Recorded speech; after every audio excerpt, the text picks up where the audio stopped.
क्या PTI छोड़ने वालों के लिए मुकम्मल माफ़ी? क्या फौजदारी कार्रवाई होगी? अंसार अब्बासी ने बता दिया। वज़ीर दाखिला राना सनाउल्लाह ने वाज़ेह किया है कि PTI छोड़ने का मतलब ये नहीं कि 9 मई के वाक़यात में मुलव्विस पार्टी के जिन रहनुमाओं के खिलाफ ठोस शवाहिद मौजूद हैं उन्हें फौजदारी कार्रवाई से मुकम्मल माफ़ी मिल जाएगी।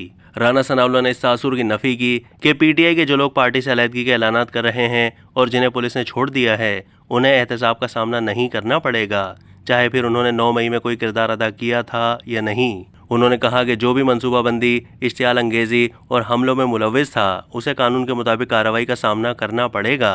उन्होंने कहा है कि PTI के कई रहनुमाओं को गिरफ्तार किया गया है, उन्हें MPO के मुतालिका कानून के तहत क़याम अमन के लिए दोबारा गिरफ्तार किया गया।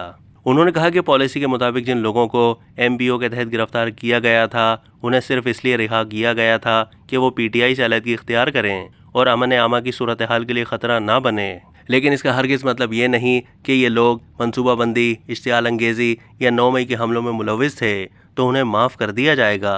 अब तक के लिए इतना ही। मज़ीद मालूमात के लिए डेली जंग के YouTube चैनल को सब्सक्राइब कीजिए।